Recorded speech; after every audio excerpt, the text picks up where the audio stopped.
Hey guys, Connor here, back with another LEGO set review. Today for you, I have the Hulkbuster Smash Up set 76104, ages 7 to 14, with 375 pieces from the LEGO's Marvel Superheroes Avengers Infinity War line. And yeah, it's got some pretty great minifigures and a pretty nice build, so let's jump right into it.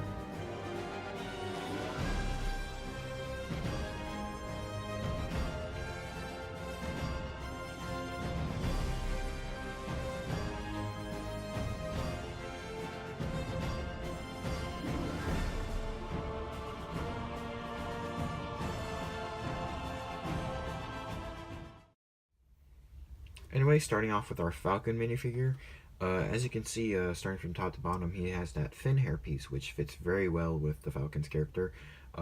His head is double-sided. On the front side, he has sort of a frown and the red goggles, and on the back, he's got a smile without the goggles. His torso is very detailed.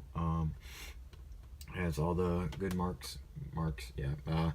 Has all the lines on it that are accurate to his appearance in the movie.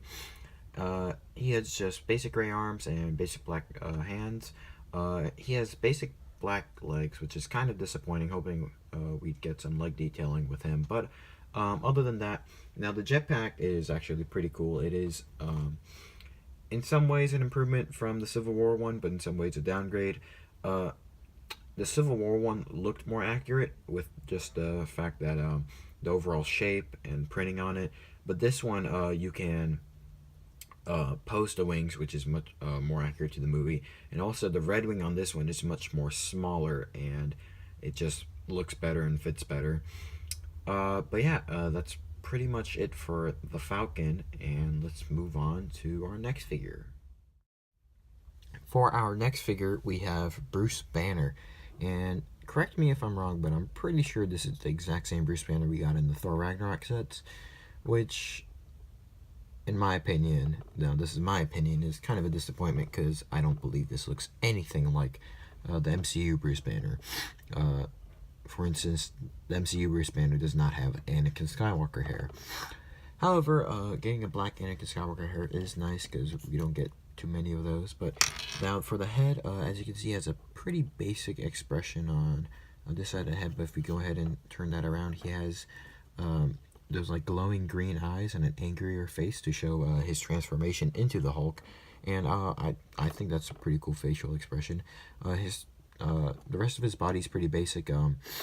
His torso is it's a nice it'd be nice for like just like customizations and random figures, but pretty basic. You can see he's got Tony's clothing as explained in Thor Ragnarok, and some minor detailing on the back, and with just blank black arms and legs and just flesh hands. So yeah, that is Bruce Banner. Next up, we have Proxima Midnight.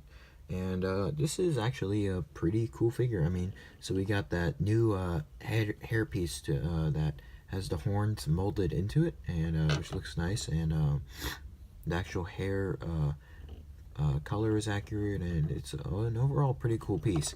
Moving on to the head, she has two expressions with great detailing that's pretty accurate. We got sort of a smirk on one side, and then we got an angrier expression on the other side. The torso is highly detailed, as you can see on the front, and if I go ahead and flip it around to the back, she has a gold arm on her for her left arm, or it's actually more of a bronze now that I look at it, but yeah, and she has a plain white arm for the other one.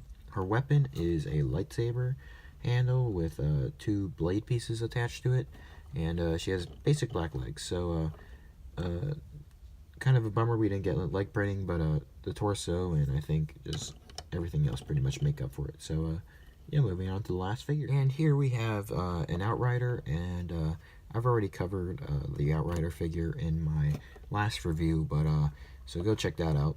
Shameless self-plug, but yeah, basically the head and torso detailing is great. I believe he also has detailing on the back. We get this new neck piece that has 4 joints on it that you can attach these droid arms to, and he has plain black arms and legs, and that is pretty much it. So yeah, Before moving on to the Hulkbuster, I would like to mention or go over this cannon that came with the set, and as you can see, it has some pretty nice detailing.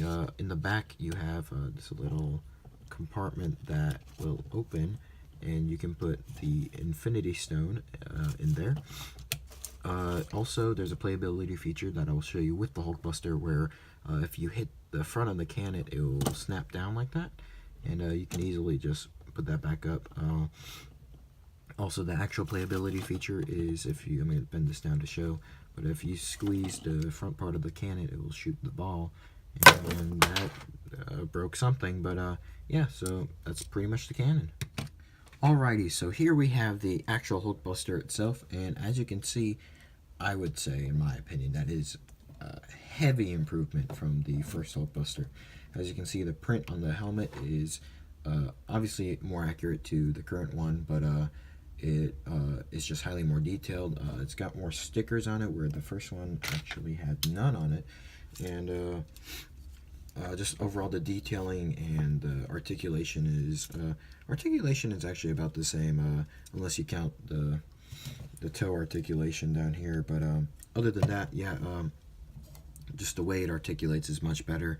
And so going on to first, we'll do I guess a side-by-side comparison to the first Hulkbuster, if I can get that popped up here. So as you can see, you can obviously tell the differences, that the new one is much more detailed, and honestly, I think it's more proportional how this one is a little too squat, I guess, and sunken in.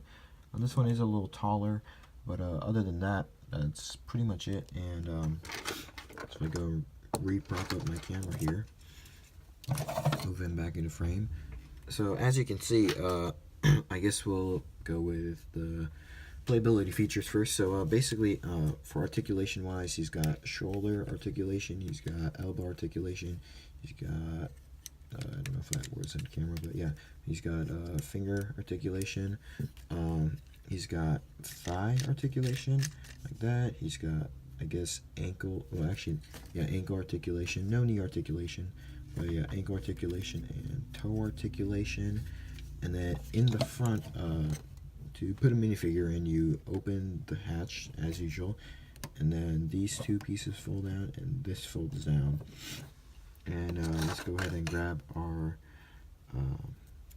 Bruce Banner. You just kind of just slide them in there, fold the centerpiece in first, and then the sides like that, and then the top part down, and boom, you got the Hulk piloting the Hulkbuster. Now, and another big playability feature is, instead of the stud guns on the arm, instead we have this feature. And as you can see right now, this is just on a ball joint, it's just a normal arm. As I break off part of the Hulkbuster, we're just going to leave that there. So if I go ahead and remove this part, as you can see, and if I go ahead and, I'll edit this part out, but